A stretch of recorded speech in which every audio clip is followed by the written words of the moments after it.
name is Jordan Braunstein. I'm a principal with Visual Integrator. Today I will be discussing the Oracle SOA suite as part of the Oracle Fusion middleware stack. Some of the valuable features of SOA suite are obviously integrating two different systems together, be able to create web services on top of back-end systems and expose those both internally and externally, be able to do transformation, translation of data so that two proprietary systems can communicate, but also really to be able to create services and APIs that can be able to support business processes as well as consumer and composite applications. And Oracle SOA Suite is really designed for those types of features. Some of the benefits of Oracle SOA are, like I was talking about earlier, transformation of fields and data elements, transaction management as you're integrating two different proprietary systems, being able to manage that transaction in an end-to-end business process, orchestration, the ability to be able to apply business rules and different types of rules on top of what your integration and your business processes are. The main benefit is really to integrate proprietary systems that can't naturally communicate with each other through services, through APIs, and to be able to reuse those services into composite applications, be able to reuse those services in workflows and business processes, or whatever the pattern may be. But the ability to expose data between these systems as both a provider of information and a consumer of information. Oracle SOA has been a rock solid enterprise level tool for many years. It's really foundationally built on WebLogic, and so it has a lot of scalability built into it. I've seen implementations that support millions of transactions per day, hundreds of trading partners, hundreds of web services and APIs. And so the scalability and the ability for capacity growth has always been there and has always been a fundamental tenet and one of the fundamental principles of Oracle SOA Suite. Because it is an enterprise service bus, it has to be able to have that level of scalability. The implementations really are dependent on what the customer use cases are. Because it's such a feature-rich product, there's a lot you can do with it, and there's a lot of good ways to implement SOA, and there's a lot of bad ways to implement SOA.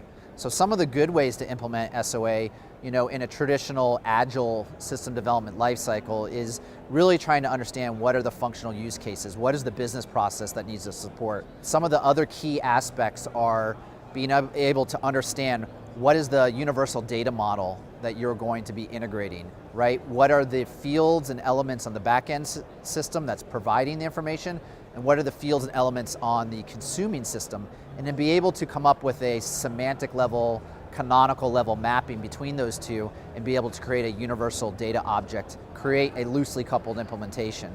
Traditionally, building integrations does follow a system development lifecycle. Traditionally going through requirements, design sessions, integration, development, testing, and so forth. And there's a lot of techniques to do those rapidly in an agile-like way, but there's also some ways to also blueprint those so that they're well documented, well understood, helps keep your technical debt low for organizations who have to manage and maintain these over the course of many different years. So, Oracle SOA is well designed. It is a product that we've implemented many times over, and we've built a lot of best practices to help customers, understand the complexity or take some of the complexity out. Because at the end of the day, it is a platform. It's not a shrink-wrapped solution. It's a platform that you have to be able to build things on. And if you're not building things the right way, you can easily create what we call spaghetti architecture, which is building a bunch of point-to-point integrations between these systems that is not loosely coupled, not reusable, and not scalable. And that because they're not following good design patterns. So if you're going that approach, which unfortunately we see some customers do, then that could get you in trouble. So we've got some frameworks and some solutions on how to avoid those types of architectures and designs. More cloud adoption would be good because SOA Suite has a lot of adoption for a lot of on-premise customers, and they're sort of just getting started with the cloud adoption model. We'd also like to see some more lightweight, light-scale versions of it. So it's kind of like one of their greatest assets can also be one of their greatest detriments, which is it comes so feature-rich and is such a big product that it sometimes can be an expensive product. And so some customers just want a low scale, lightweight version of the tool. We see quite a bit of need for that. Some improvements on API management, the ability to create APIs on top of your services, to manage those, and the analytics of those would be some good features that we'd like to see as well. Usually the tipping point is about 25 integrations.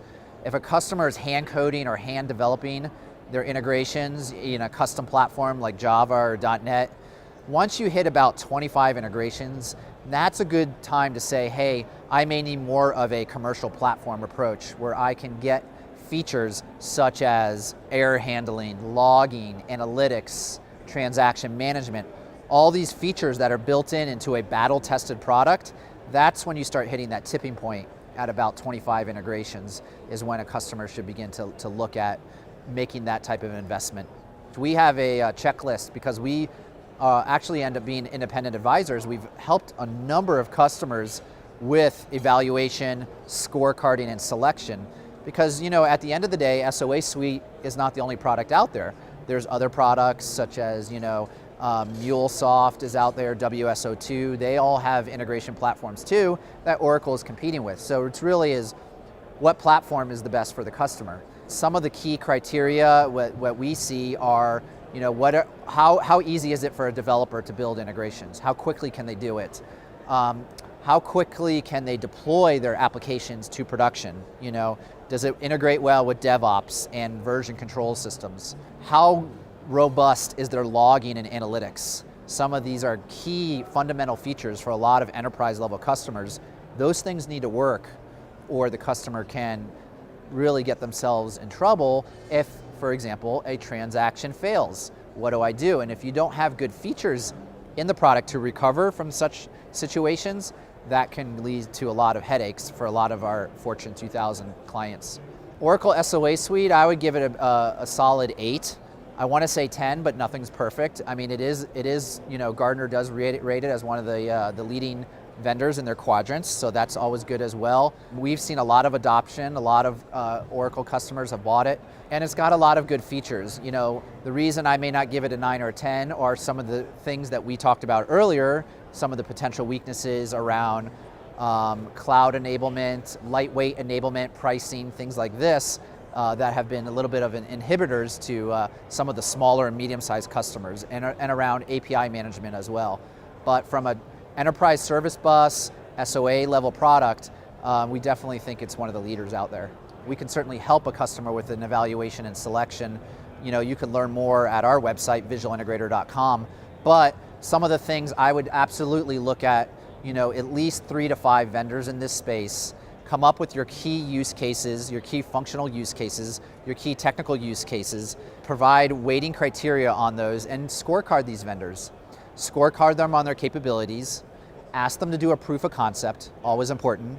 A lot of them will do developer day workshops with you, ask them to do something like this, and really take a look at a selection of vendors to see what is the best fit for your organization. Because the reality is you have choices out there. And SOA Suite may be the perfect fit for you. It may not be the perfect fit for you. You really have to take a look at it and say, does it fit my needs with their features, with their pricing, with their support, and so forth, and really do that level of evaluation and selection. That's one of the things we actually incidentally specialize in helping customers with as independent advisors, but certainly if a customer were to do that, those are the things I would certainly focus on.